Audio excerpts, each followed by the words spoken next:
आखिर सुल्तान शहाबुद्दीन गौरी के मुकाबले में भटिंडा के लश्कर को बदतरीन शिकस्त हुई। उनमें से कुछ लश्करी अजमेर और कुछ लश्करी दिल्ली की तरफ भाग गए। सुल्तान शहाबुद्दीन आगे बढ़ा और भटिंडा शहर पर उसने कब्जा कर लिया था। अजमेर के राजा पृथ्वीराज को सुल्तान शहाबुद्दीन के भटिंडा पर कब्जा कर लेने का बेहद दुख और सदमा हुआ, लिहाजा उसने तेज रफ्तार कासिद हिंदुस्तान के मुख्तलिफ राजाओं की तरफ रवाना किए और उनसे इल्तजा की कि अगर हम फर्दन फर्दन शहाबुद्दीन गौरी का मुकाबला करते रहे तो एक एक करके वो सबको मगलूब कर लेगा और हिंदुस्तान में उनकी हुकूमत, उनके राज का किस्सा पाक करके रख देगा। लिहाजा बेहतर यही है कि सब अपने लश्कर के साथ पहुंचें ताकि शहाबुद्दीन गौरी को हिंदुस्तान की सरजमीन से निकाल बाहर किया जाए। एक रोज राजकुमारी कुमार देवी तरबियतगाह के मैदान में मामूल से ज्यादा मुशक्कत करने के बाद रात गए काफी देर तक सोती रही। तब उसके दरवाजे पर जोरदार खटका हुआ। तेज दस्तक पर अपनी ख्वाबगाह के नरमो गुदाज बिस्तर से वो निकली, अपने बाल अपना लिबास दुरुस्त किया। दस्तक के जवाब में कुछ कहना चाहती थी कि उसी लम्हे उसका भाई रामदेव उसकी ख्वाबगाह में दाखिल हुआ। उसके पीछे पीछे उसकी माता राजकमल भी थी। कुमार देवी को देखते ही रामदेव किसी कदर ताज्जुब का इजहार करते हुए कहने लगा, मेरी बहन, तुम कभी दिन चढ़े तक सोई तो नहीं हो, आज क्या मामला है? इस पर कुमार देवी अंगड़ाई लेकर अपनी थकन उतारते हुए कहने लगी, भाई, गुज़श्ता दिन में काफी देर तक तरबियतगाह में काम करती रही, इस बिना पर थकावट हो गई थी, जिसकी वजह से देर तक सोती रही हूँ। फिर अचानक कुमार देवी चौंकी, इसलिए कि उसने देखा रामदेव उस वक्त जंगी लिबास में था।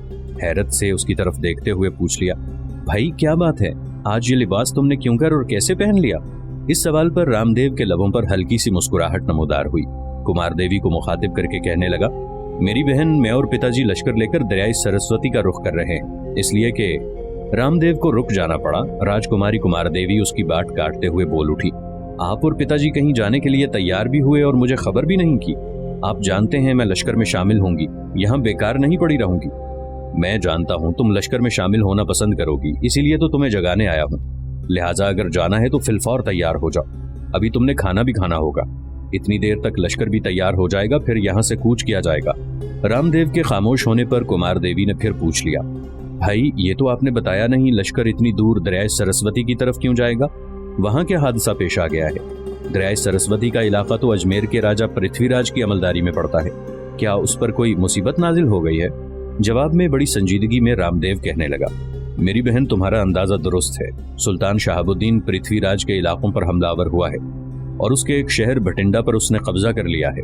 अब सुल्तान शहाबुद्दीन की ताकत और कुव्वत का अंदाजा लगाते हुए पृथ्वीराज ने यही महसूस किया है कि वो अकेला और उसका सगा भाई दिल्ली का राजा गोविंद राय तो इसका मुकाबला नहीं कर सकते। लिहाजा अपनी मदद के लिए उन्होंने हिंदुस्तान के मुख्तलिफ राजाओं को बुला भेजा है ताकि एक मुत्तहिदा लश्कर की सूरत में शहाबुद्दीन का मुकाबला किया जाए और उसे इन सरजमीनों से मार भगाया जाए। रामदेव के इस इंकशाफ पर बेपनाह खुशी का इजहार करते हुए कुमार देवी कहने लगी, ऐबा से इंतकाम लेने के लिए मेरे ख्याल में मुझे इससे बेहतर मौका और कोई नहीं मिलेगा। शायद हालात खुद मुझे ऐबत पर मुसल्लत करने के लिए मौके मुयस्सर कर रहे हैं। कुमार देवी जब रुकी तो तंजिया अंदाज में उसे मुखातिब करके रामदेव कहने लगा, क्या अब तुम ऐबा को पहचान पाओगी? उस वक्त वो लड़का था, अब भरपूर जवानी को पहुंच चुका होगा। कद उसका पहले ही लंबा था, अब मजीद दराज कद हो चुका होगा। रामदेव के इन अल्फाज पर कुमार देवी मुस्कुराई और कहने लगी, भाई, अभी तो वो जवान ही हुआ होगा, वो बूढ़ा भी हो गया तब भी मैं उसे पहचान पाऊंगी। भाई, तुम जानते हो उसने मेरे शरीर को छुआ था, मेरा बाजू थामा था। अगर मैं उसे शक्ल से पहचान भी ना सकूं तब भी मैं उसके शरीर को छूकर अंदाजा कर लूंगी कि वो ऐबा है। इतना कहने के बाद कुमार देवी रुकी, फिर दोबारा अपने भाई को मुखातिब करते हुए वो कह रही थी, भाई, आप थोड़ी देर इंतजार करें, मैं अभी मुख्तसर सा खाना खाकर लिबास तब्दील करके तैयार हो जाती हूँ। रामदेव ने उससे इत्तफाक किया, फिर वो उसकी ख्वाबगाह से बाहर निकल गया। राजकुमारी कुमार देवी ने अपनी माँ के साथ मिलकर जल्दी जल्दी पहले खाना खाया, इसके बाद जंगी लिबास पहना और तैयार होकर अस्तबल की तरफ गई। वहाँ रामदेव ने पहले ही उसका घोड़ा तैयार कर दिया था और वो अस्तबल से बाहर खड़ा उसका मुंतजर था। दोनों बहन भाई अपने घोड़ों पर सवार हुए। इस मौके पर रामदेव ने कुमार देवी से कहा, अब हमें वक्त जाया नहीं करना चाहिए। पिताजी लश्करगाह में बड़ी बेचैनी से हमारा इंतजार कर रहे थे, मैं उन्हीं के पास से तुम्हें लेने के लिए आया था और उन्होंने कहा था कि जो ही हम दोनों बहन भाई वहां पहुंचेंगे लश्कर वहां से कूच कर जाएगा। इसके साथ ही दोनों बहन भाइयों ने अपने घोड़ों को एड़ लगाई। राजमहल से वो बाहर निकले, मुस्तकर में गए। उनके मुस्तकर में पहुंचने के साथ ही नहरवाला का राजा भीमदेव नहरवाला से दरियाए सरस्वती की तरफ कूच कर गया था। दरियाए सरस्वती के किनारे कलानुमा इमारत के कमरे से उच्च का साबिक राजकुमार देवदास निकला। वो कमरे के दरवाजे के करीब ही आया था कि सामने की तरफ से उसका मामूजात संग्राम आता दिखाई दिया।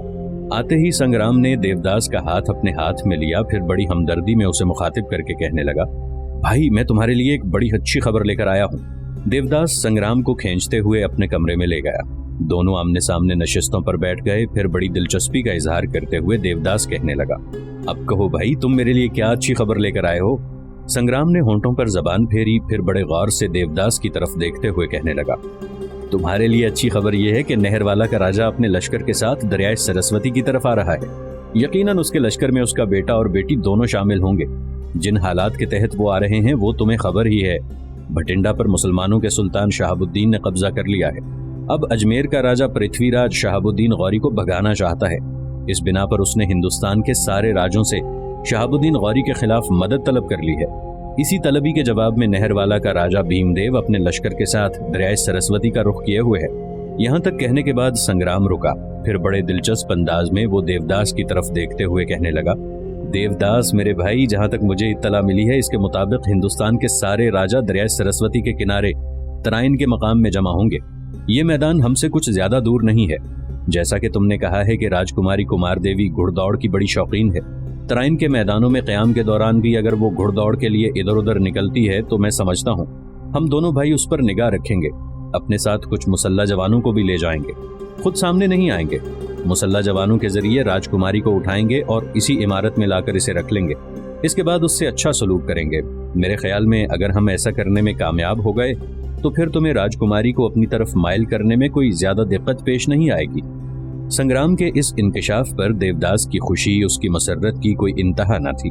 जस्त लगाने के अंदाज में अपनी जगह से वो उठा, संग्राम को अपने साथ लिपटा लिया, कई बार उसकी पेशानी पर बोसा दिया, फिर भरपूर खुशी का इजहार करते हुए वो कहने लगा, मेरे भाई तूने आज मेरा दिल खुश कर दिया है।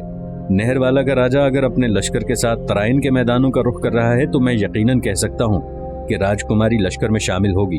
अगर ऐसा हुआ तो फिर मैं तराइन के मैदानों से उठाकर उसे यहाँ लाने की कोशिश जरूर करूंगा।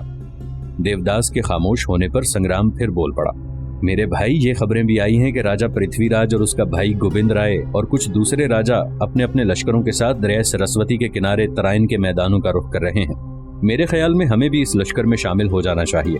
हम जंग नहीं करेंगे, लेकिन इन हंगामों के दौरान कुमार देवी पर निगाह रखेंगे और जो ही राजकुमारी कुमार देवी ने अपने लश्करगाह से निकलकर घुड़दौड़ के लिए इधर उधर जाना चाहा, अपने मुसल्ला जवानों के जरिए उसे पकड़ लेंगे और यहाँ ले आएंगे। यहाँ तक कहने के बाद संग्राम रुका, फिर उठ खड़ा हुआ और कहने लगा, अब उठो चलते हैं। इस सिलसिले में कुछ मुसल्ला जवानों को पहले से तैयार करना है और कुछ एहतियाती तदाबीर भी इख्तियार करनी होंगी। जिस कमरे में राजकुमारी कुमार देवी को रखना है उसकी तज़ीन भी करनी है और उस कमरे में उसकी जरूरत की हर शय भी मुहैया होनी चाहिए। देवदास ने संग्राम की इस तजवीज से इत्तफाक किया।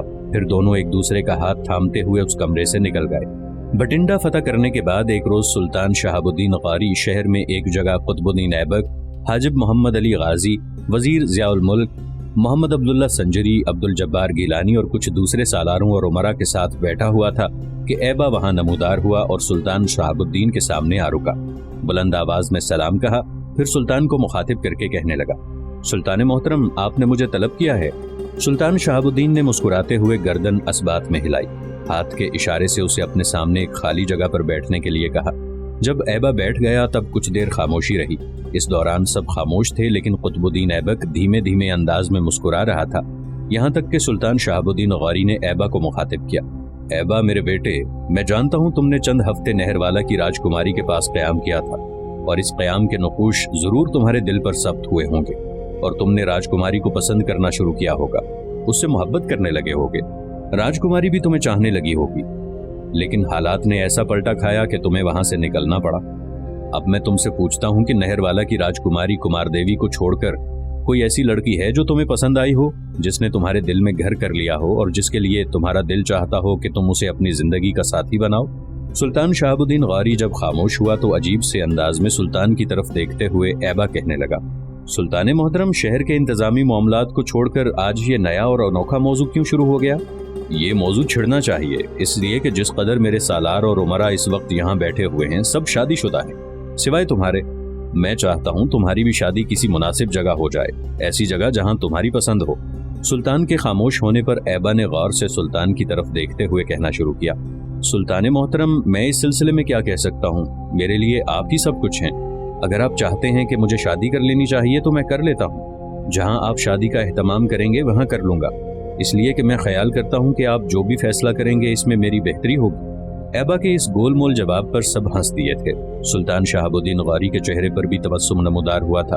फिर सुल्तान कहने लगा, ऐसे गोल जवाब देने के तुम माहिर हो। पहले ये कहो कि उस लड़की शंकल से मुतालिक तुम्हारा क्या ख्याल है, जो इस वक्त हमारे लश्कर में मौजूद है और जिसने भटिंडा के नवाब में भरपूर अंदाज में जंग में हिस्सा लिया था। मैं तो उसे देखते ही दंग रह गया। वो बेहतरीन तरबियत याफ्ता लश्करियों की तरह जंग में हिस्सा ले रही थी और रही भी तुम्हारे पहलू ब पहलू। ऐबा मुस्कुराया और कहने लगा, सुल्तान मोहतरम, मुझ अकेले के हाँ कहने से क्या होता है। उस लड़की के ना जाने क्या इरादे हैं। जंग में वो मेरे पहलू ब पहलू इसलिए हिस्सा लेती रही कि मुझे वो अपना मोहसिन और मुरब्बी ख्याल करती है। ऐसा करना उसकी एक मजबूरी भी है। अपना घर छोड़कर उसके पास कोई ऐसा ठिकाना नहीं जहां वो आराम और सुकून से रह सके और जहां शादी करने के लिए वो अपनी मंशा, अपनी रजामंदी का इजहार कर सके। यहाँ वो हमारे लश्कर में एक मजबूर महज है। यहाँ उससे मुताल्लिक जो भी फैसला किया जाएगा उसके लिए वो बेचारी हाँ करेगी, हो सकता है। यहाँ तक कहते कहते ऐबा को रुक जाना पड़ा, इसलिए कि सुल्तान शहाबुद्दीन गौरी उसकी बात काटते हुए कह रहा था, ऐबा, बात मुख्तसर होनी चाहिए। मैंने तुमसे सिर्फ ये पूछा है कि तुम्हारे ख्यालात उससे मुताल्लिक कैसे हैं।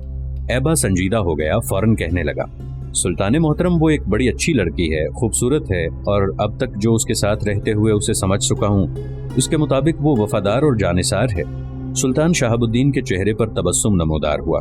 कहने लगा, अगर तुम्हारे ख्याल में वो ऐसी है तो फिर आज शाम तुम्हारे साथ उसके निकाह का एहतमाम किया जाएगा। जहाँ तक इस लड़की के ख्यालात जानने का ताल्लुक है तो मैं तुम पर इंकिशाफ कर दूं कि इसके लिए मैंने चंद दिन पहले कुतुबुद्दीन ऐबक को इस काम पर मामूर किया था। कुतुबुद्दीन ऐबक इसके पास गया और उससे कहा कि गो उसका बाप यहाँ नहीं है, उसके लवाहिकीन भी यहाँ नहीं है, लिहाजा वो कुतुबुद्दीन ऐबक को ही अपना बाप समझकर इसके सामने अपनी राय का इजहार करे कि वो किसे पसंद करती है, जिससे उसकी शादी का एहतमाम किया जाए। ऐबा, पहले तो वो लड़की बड़ी हिचकिचाई। जहाँ वो खूबसूरत है वो शर्मसार भी है। फिर जब कुतुबुद्दीन ऐबक ने उसका हौसला बढ़ाया तो उसने साफ अल्फाज में कह दिया कि वो तुम्हें पसंद करती है और तुमसे शादी करने की ख्वाहिशमंद है। अब बोलो, तुम क्या कहते हो। ऐबा के चेहरे पर तबस्सुम नमूदार हुआ और कहने लगा, सुल्तान मोहतरम, अब आप मुझसे क्यों पूछते हैं। अगर ये लड़की पसंद की है तो मैं इनकार नहीं करूंगा। ऐबा का ये जवाब सुनकर वहां बैठे सारे सालार और उमरा सुल्तान शहाबुद्दीन गौरी समेत सब खुश हो गए। इस पर सबसे पहले सुल्तान शहाबुद्दीन ने ऐबा को मुबारकबाद दी। फिर सब सालार और अमीर उठकर ऐबा को मुबारकबाद देने लगे। उसी शाम सुल्तान शहाबुद्दीन गौरी ने ऐबा और शंकल के निकाह का एहतमाम कर दिया। निकाह से पहले शंकल अपनी मर्जी और रजामंदी से हल्का बगोशे इस्लाम हो गई थी। सुल्तान शहाबुद्दीन ने चंद हफ्तों तक भटिंडा शहर में ही क़याम किया, जहां तक उसने वहां से गजनी कूच करने का इरादा कर लिया। कूच से पहले उसने बहाउद्दीन को अपनी तरफ से भटिंडा का हाकिम मुकर्रर किया। 1040 के लगभग सवार उसकी कमानदारी में भटिंडा की हिफाजत पर मुकर्रर किए और वो भटिंडा से रवाना होना ही चाहता था कि उसके मुखबिरों ने इत्तला दी कि अजमेर का राजा दिल्ली के राजा गोविंद राय के साथ शहाबुद्दीन पर हमलावर होने के लिए दरियाए सरस्वती के किनारे तराइन के मैदान में पहुंच चुका है और उसने अपनी मदद के लिए हिंदुस्तान के दूसरे राजाओं को भी बुला लिया है। वो भी तराइन के मैदान में पहुंच चुके हैं। उस साल शहाबुद्दीन अपने आप को भटिंडा तक ही महदूद रखना चाहता था, इसलिए कि उसके पास कोई बड़ा लश्कर नहीं था जिसके साथ वो हिंदुस्तान के राजाओं का ताक़ुब करके मजीद फतूहात हासिल करता। लेकिन जिस वक्त हिंदुस्तान के राजा तराइन में जमा हुए तब उन्हें नज़रअंदाज करके अपने लश्कर के साथ वापस गजनी जाना भी शहाबुद्दीन ने मर्दानगी के खिलाफ जाना। लिहाजा जिस कदर लश्कर उसके पास था उसे लेकर वो आगे बढ़ा और तराइन के मैदान में राजाओं के मुत्तहिदा लश्कर के सामने उसने पड़ाव कर लिया।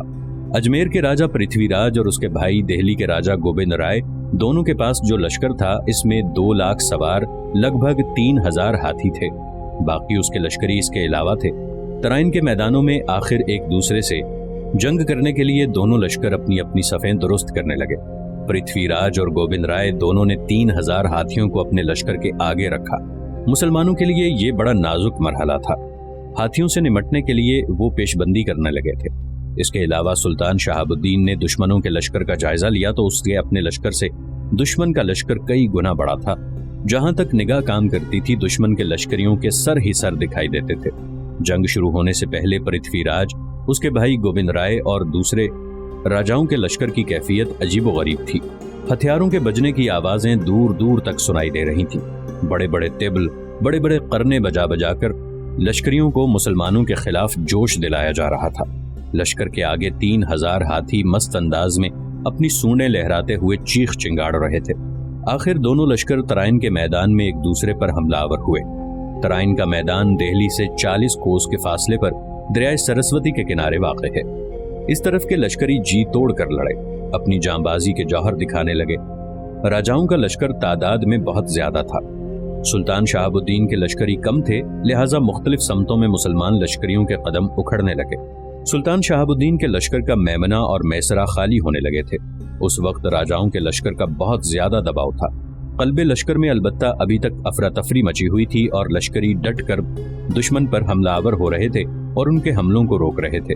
सुल्तान शहाबुद्दीन के लश्कर की तंजीमों तरतीब बिखर गई, लश्कर के अंदर अफरा तफरी फैल गई। तब उस वक्त जबकि सुल्तान शहाबुद्दीन गौरी अपने कल्बे लश्कर के साथ मसरूफ जंग था, उसका एक अमीर उसके पास आया और सुल्तान को मुखातिब करके कहने लगा, सुल्तान मोहतरम, हमारे लश्कर के मेमना और मैसरा दोनों के उमरा जो कि खानदान परवरदा और परदाख्ता हैं, खौफजदा और बदहवास होकर मैदान जंग से फरार का रास्ता इख्तियार कर चुके हैं। इसके अलावा मुकद्दमातुल जैश के अफगानी और खिलजी सरदार भी, जो हमेशा बढ़ चढ़ कर बातें किया करते थे, इस वक्त मैदान जंग से गायब हैं। इसलिए मेरा ख्याल है कि आप भी जंग से किनारा कशी कर लें और लाहौर की तरफ रवाना हो जाएं। कहते हैं शहाबुद्दीन को अपने इस अमीर का मशवरा पसंद न आया और उसने जुर्रत से काम लेते हुए कल्बे लश्कर के बाकी मांदा सिपाहियों की रफाकत में जान तोड़ हमले किए। इस मारके में शहाबुद्दीन गौरी ने ऐसी जांबाजी और मर्दानगी के जौहर दिखाए कि दोस्त दुश्मन सब ही अश अश करने लगे, उसके हमलों की तारीफें करने लगे। जिस वक्त शहाबुद्दीन गौरी भरपूर अंदाज में दुश्मन पर ज़रबें लगा रहा था, उस वक्त अचानक दिल्ली के राजा गोविंद राय की नज़र उस पर पड़ी। उसने अपना हाथी शहाबुद्दीन की तरफ बढ़ाया।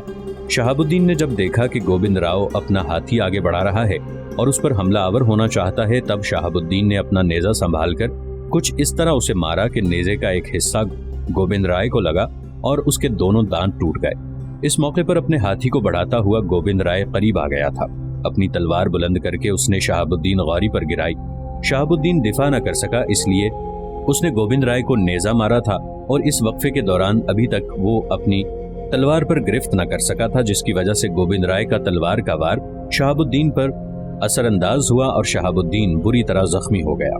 ऐन मुमकिन था कि शहाबुद्दीन गौरी इस जख्म की ताब न लाकर बेहोश होकर अपने घोड़े से गिर जाता कि एक खिलजी लश्करी ने बड़ी फुर्ती से सुल्तान को इस मुसीबत से निकाला। वो सुल्तान शहाबुद्दीन गौरी के घोड़े पर चढ़ गया और उसे अपनी गोद में लेकर घोड़े को लेकर मैदान जंग से भाग निकला। लश्करी सुल्तान शहाबुद्दीन को लेकर उन अमीरों और सालारों के पास पहुंचा जो जंग छोड़कर 20 कोस के फासले पर जाकर खैमाजन हो चुके थे। लश्करियों ने सुल्तान को सलामत देखा तो उनकी परेशानी खत्म हुई। शहाबुद्दीन इस शिकस्त के लश्कर को लेकर वापस हुआ। कहते हैं गौरिस्तान वापस पहुंचकर सुल्तान शहाबुद्दीन ने मैदान जंग से निकलने वाले अफगानी अमीरों से तो कुछ न कहा, लेकिन खिलजी और गौरी अमीरों को सख्त सजा दी। घोड़ों के तोबड़ों में कच्चे जो भरकर उन अमीरों की गर्दनों में लटका दिए और उन्हें सारे शहर में फिराया। साथ ही शहाबुद्दीन गौरी ने उनके लिए हुक्म दिया कि जो अमीर अपने तोबड़े के कच्चे जो ना खाएगा उसे कत्ल कर दिया जाएगा। इस हुक्म पर उन अमीरों ने अपनी जानों की सलामती को गनीमत समझा और तोबड़े के कच्चे जो खाकर इस मुसीबत से छुटकारा हासिल किया। मौर्रिखीन सुल्तान शहाबुद्दीन के मैदान जंग से बच निकलने का वाकया इस तरह भी बताते हैं कि जब गोविंद राय के हाथों जख्मी होकर सुल्तान शहाबुद्दीन जमीन पर गिरा तो शाम तक वो मैदान जंग में ही पड़ा रहा। किसी ने उसकी तरफ तवज्जो नहीं दी। मुतादिद लश्करी उसे अच्छी तरह पहचानते नहीं थे। जब सूरज गुरूब हो गया तो थोड़ी रात गुजरने के बाद शहाबुद्दीन के गुलामों का एक गिरोह सुल्तान को तलाश करने के लिए उसके पास से गुजरा। उस वक्त तक सुल्तान को कुछ होश आ चुका था। उसने अपने गुलामों की आवाज पहचान कर उन्हें अपने पास बुलाया और तमाम वाकया बयान किया। कहते हैं वफादार गुलाम अपने सुल्तान को सही सलामत देखकर बहुत खुश हुए।